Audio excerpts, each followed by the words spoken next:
Hey there, everyone. Um, yeah, I told you guys to talk me out of this, but apparently you never hear me.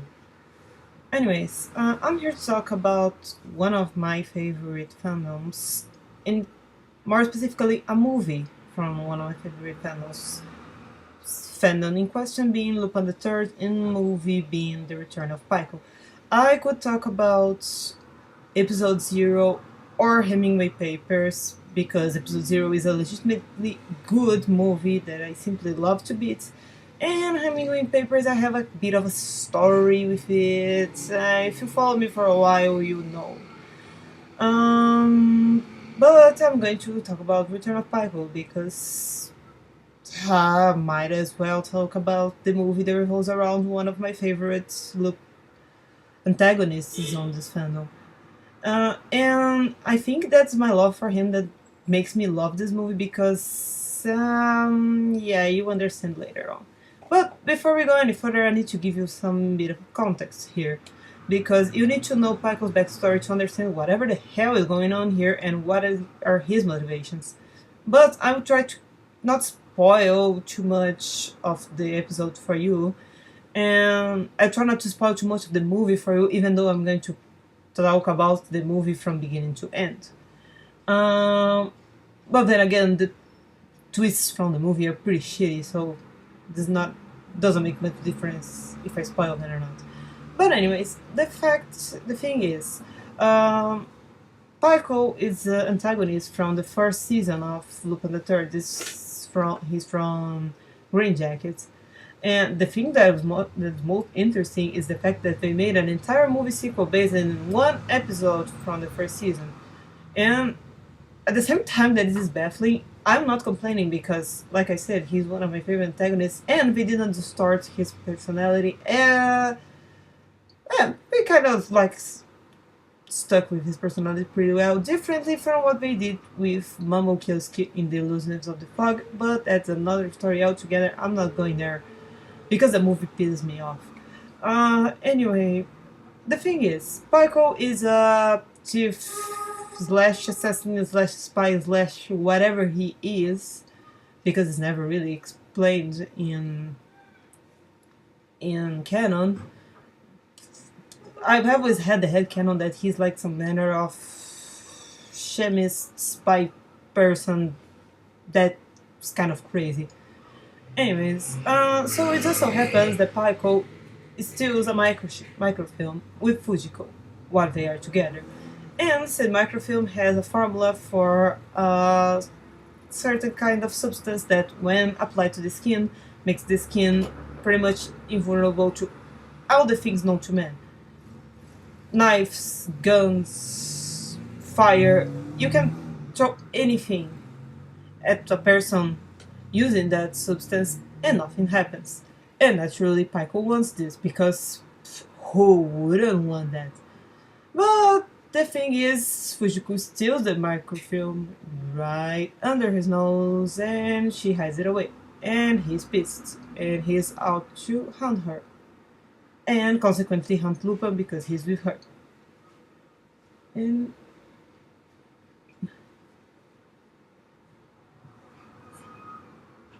the thing is, I love the group. Okay, and the thing is, I don't want to spoil too much of the episode, but there is a lot of fighting going on throughout the entire episode, and everything ends with Paiko pretty much being set on fire and being left to drown in a waterfall. And when I start to think about it, I think that's a bit extreme. But then again, the first three episodes from the first season were heavily based on the manga, and the manga is a little bit too violent.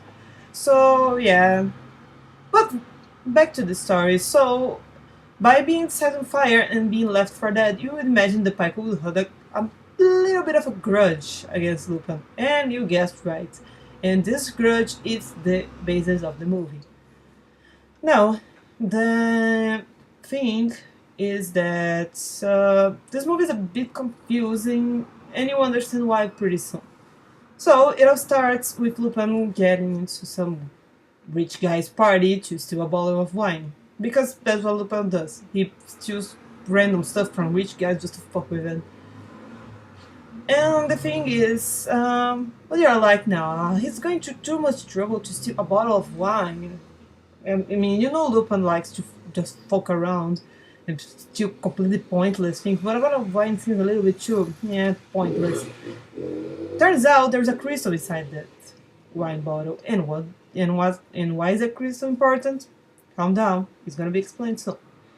So, just so happens that he's after the crystal that is inside the bottle, naturally, and as per usual, Zenigata is hot on Lupin's trail. But this is not the Zenigata you think. Because at first you might think it's him, but then he starts to get a little bit too violent and a little bit too serious, and you're like, that's not like that. It's not okay. He can be serious, like when you watch Green versus Red, that he's really badass, but he has some goofiness to it, and this guy doesn't have any goofiness, and you are like, something's wrong here. And judging by the name of the movie, that's Return of Pyko, and that this Zenigata is acting a little bit weird. So much for that secret. And of course, later on is revealed that Pyko is this guy, the Zenigata, because whoa, nobody kind of saw the coming. Anyways, so this whole scene with fake Zenigata and Lupin is really great. It's full of really cool visuals and a lot of things happening, and because we are in the middle of a carnival in France, or what I suppose is France.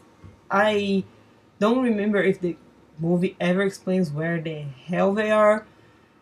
I suppose it's France. Let's go with France. Anyways, so after all this chase and wow, and oh my god, there's some guy after Lupin. Who is he? Oh, you know who is he? And then, where do you go from there? A boat. Sure, why not? And then he's suddenly on a boat with Jijin, and they're going to an island. It's just like that. The cut is like that, and you're like, why? They're on a boat already, but how they get there? And well, forget it. So then it's explained that the crystals, there are one for each planet, and Pluto was still a planet at that time. So there's one for each planet, and what they do is that when put together, they control people's minds. That's the basic. And they control people's minds by the use of sound waves that emanate from the crystals. When it's a bit of a complicated thing for me to explain, but you understood, you catch my drift. So they go to this island, and for some completely random reason, Goemon is there too, and there is a fighting tournament, and I'm pretty sure that this fighting tournament is just there so then Goemon can kick some people's asses, and for you to be reminded, whoa, Goemon's badass. Not that you need the reminder, because it's Goemon. Anyways, so they are in this island, and Fujiko shows up as well, naturally, and she's better than, she's like, well, fuck, I ran away with these crystals too from Pyko, and here. No, she doesn't really give them to Lupin. There's an awesome scene with her and him where they're trying to see who is going to keep the crystals and everything, and it's wonderful. I'm not going to spoil. This is the best scene of the movie, I swear. One of the best scenes. Then, when right after we are discussing who is going to keep the crystals and who isn't, well, I think he fell. The thing is, there is a scene right after that is really weird, and I don't know how to explain it to you. This scene gets explained later. They kind of show to you like, oh, this happened because of this. And you're like, ah, okay. But it's a really weird thing because because since they arrive in the island, Jijin has this like allergy, and then at some point he starts having this crazy hallucinogenic trip, and you are like, what the fuck is going on? Allergies don't do that. Jijin, why are you tripping balls? And you don't know why the fuck that's happening, and you are like, okay, this is really weird. But you don't have really much time to ponder about this because right after that scene that came out of nowhere, Paiko comes to where they are, and to steal her crystals, of course. And naturally, he aims not only for the crystals but for Fujiko too, because I don't know, they had this weird love hate relationship going on, and I'm not sure if they like each other or they want to stab each other. It's so complicated. Like one scene, Paiko wants to like make turn her into Swiss cheese with knives and bullets, and in the other scene, he's in a room with her and everything's fine. And I'm like, man, make up your mind. You like her or not? You want her dead or not? Come on. Anyways, so the thing is, he's there to steal the crystals and Fujiko, and he gets half of that right. Even with Lupin fooling him and everything, he can he can take Fujiko away with him, and from what I remember, two of the crystals that were the ones that were with Fujiko originally. And then he goes back to his hideout, but Lupin puts a tracking device on him, and him and Jijin go out to his hideout, because why not? And that's when the bad CGI effects galore starts, because I've never seen those many bad CGI effects in my life all together in the same place. Is not to mention the festival of what the fuckery image that goes on. I I gave up trying to understand whatever the fuck is going on in that scene in the hideout, because good luck trying to understand whatever the fuck is going on there. They are entering holes and going upstairs and going downstairs and getting out of holes on the other side of the universe, and I have no idea what's going on. And then there's this horrible CGI rock that comes after him, and I'm so done with the scene when it's over. And that's also when it's explained what Michael's plan actually is, which is controlling people's minds, and you get to know why the hell he doesn't have any scars from all the shit he went through, because he was burned alive. You would expect that he has like horrible scars in the face, but the first time you see him, he's like his face like perfect, and you're like, how the fuck did you do that? How are you not scared? But the thing is that he uses makeup and other bullshit to hide it, so you're like, oh, okay, it was that explained.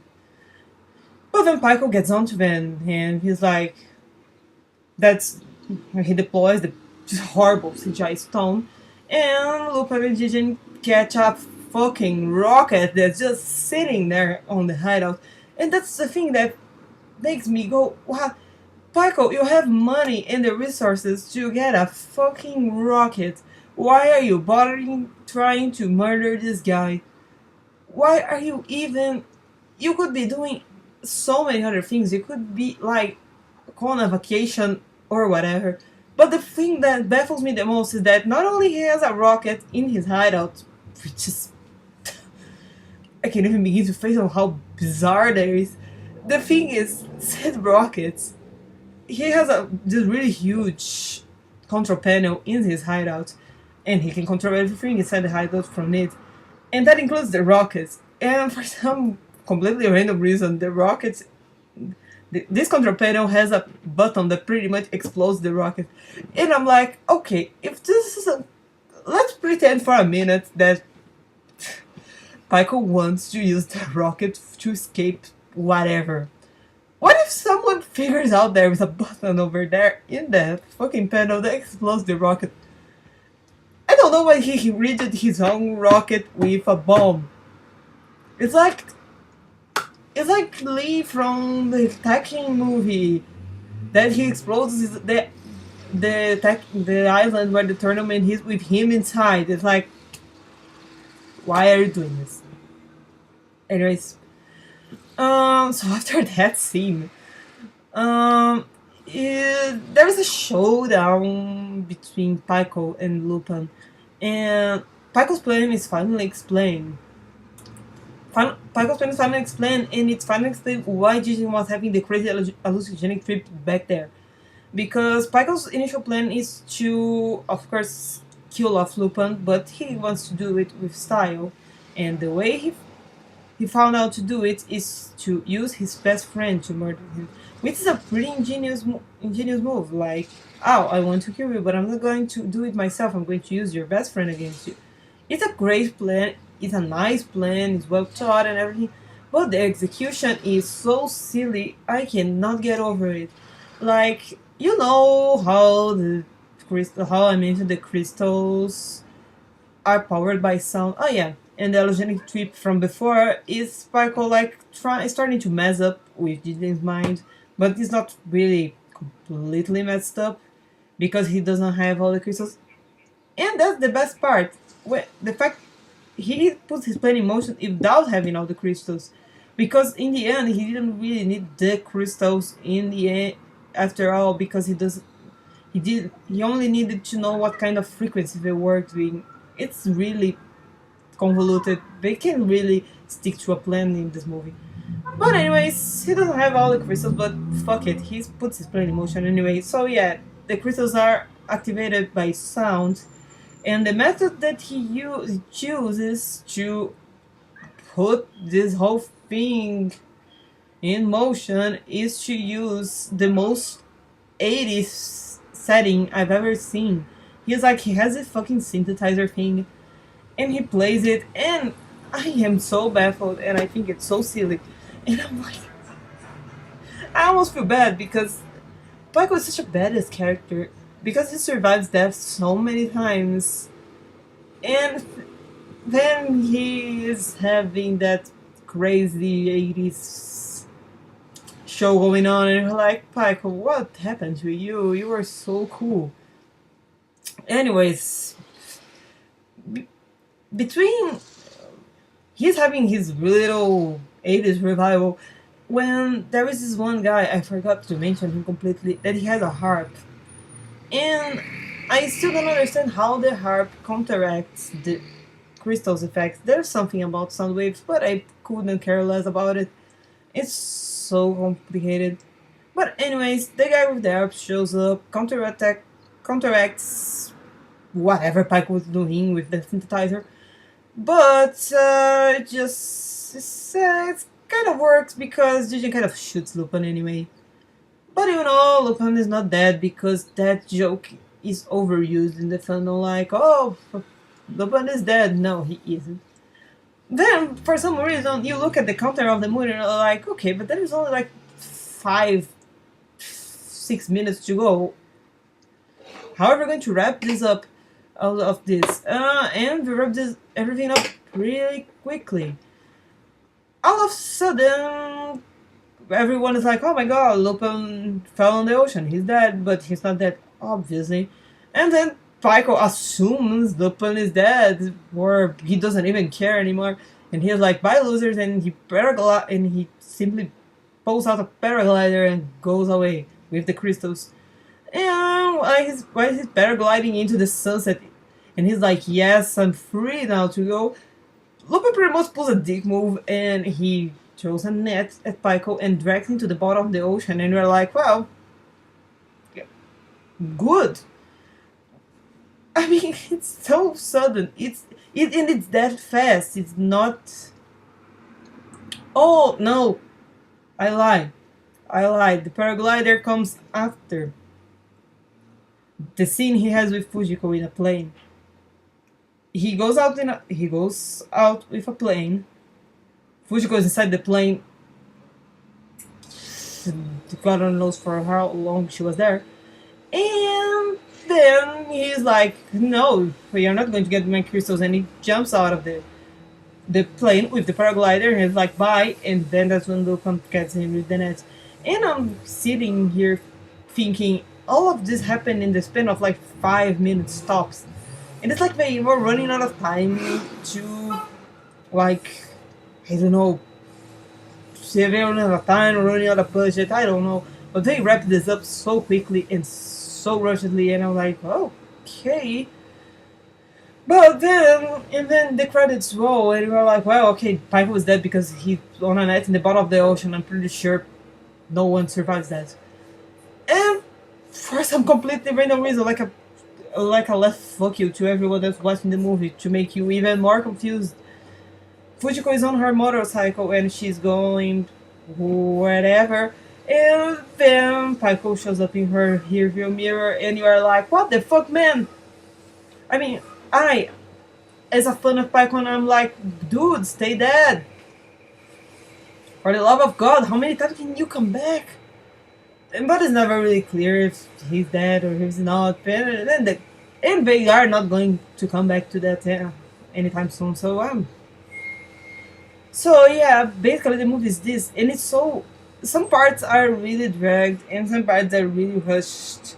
The parts that shouldn't be dragged are rushed, and the rushed ones, yeah, you got what I mean. So yeah, it's such a baffling movie because it's so full of things that are left unexplained, like why the fuck Goemon is in that island doing that training fighting again, in the training fighting in the fighting tournament again is never explained.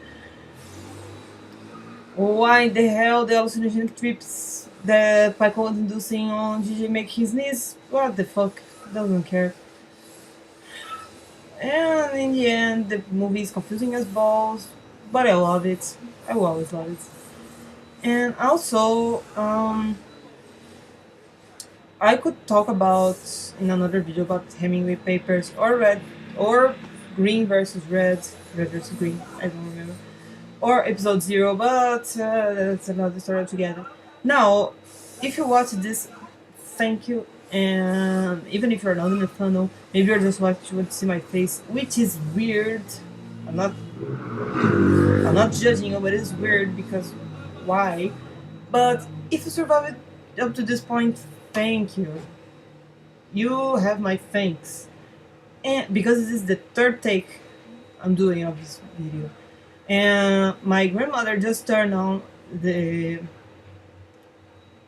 vacuum cleaner. I don't know why. And the thing is, if you watched up to this point, thank you, thank you, thank you.